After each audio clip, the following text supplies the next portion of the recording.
How is it that a virus that originated from China somehow came to be blamed on the black bodies by the same Chinese authorities?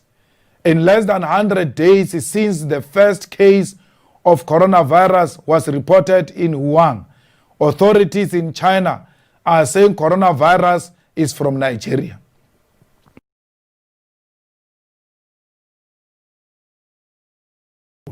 As many of our hard-fought freedoms are denied to us today in combat the spread of the coronavirus, let us all remember that most basic human right is the right to life. To protect this right, let us all remain in our homes and observe the guidelines given to us by our respective governments across the world. Fellow fighters, already in the 1950s, Frantz Fanon wrote about Africa as the wretched of the earth. He located racism directly at the people of African descent to be the greatest and most violent of all oppressions. All people of the world despise Africans. Nothing about Africans invites respect, dignity, humanness, and beauty in the eyes of the world.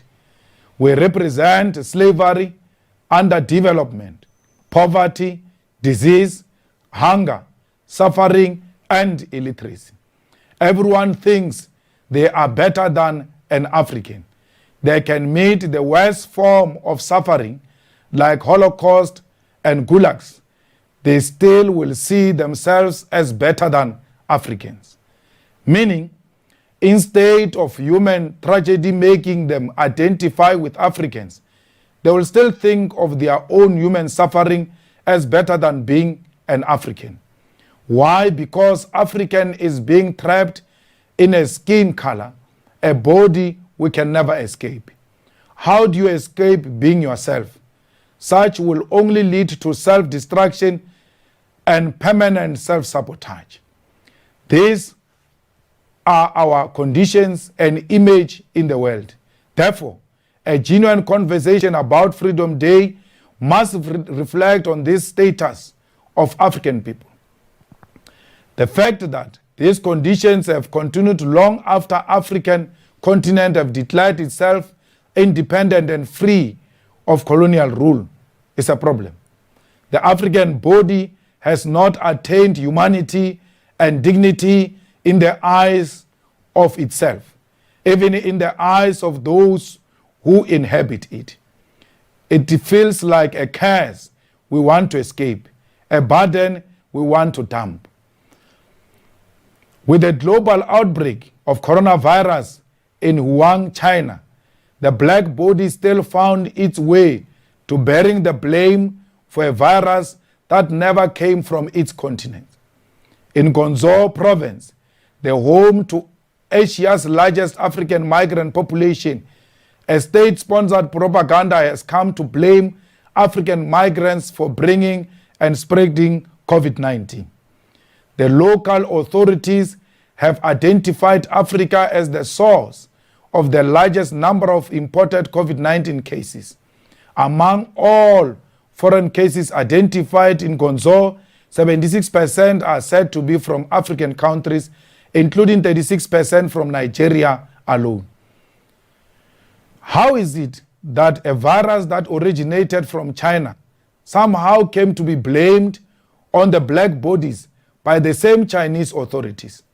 In less than 100 days since the first case of coronavirus was reported in Wuhan, authorities in China are saying coronavirus is from Nigeria. The black body is so despised that it must be blamed for any disease anywhere in the world. As a result of this state propaganda, African migrants are being targeted in China, beaten up randomly on the street, not allowed into shopping malls, and evicted from buildings they rent. This tragic development during a time that requires global solidarity already shows you what the world is willing to do in order to put Africa in its rightful place. At the bottom, as an evil continent infecting the whole world with death and diseases. We must not forget that just before the global outbreak of COVID-19, the world was discussing the migrant crisis in Europe, mainly from African continent. Europe, in particular, countries like Italy, France, Spain, Britain, and Germany were closing their borders against one of the largest migrant crises in centuries. The destabilization of Libya saw hundreds of thousands of African people seek asylum in Europe. This very conflict resulted in renewed slavery of African people forced into chains and free labor in the 21st century. Euro-American politics of borders and keeping the foreigners away were at the center of a new rising global order. Many people called it the return of fascism. They destabilized countries in the Middle East and Africa through brutal wars, and yet set out to build high walls to keep migrants of the very stranded countries away. It is therefore not shocking that China itself, when pressed under the crisis of pandemic which originate in their own country, could turn on the most vulnerable African migrants, blame them, and seek to cleanse their communities of black bodies. In Guangzhou, coronavirus is associated with black bodies. The reality is that this is also how Africa treats itself. Colonization, as Fanon explained, created the condition in which we look at ourselves through the eyes of the colonizers.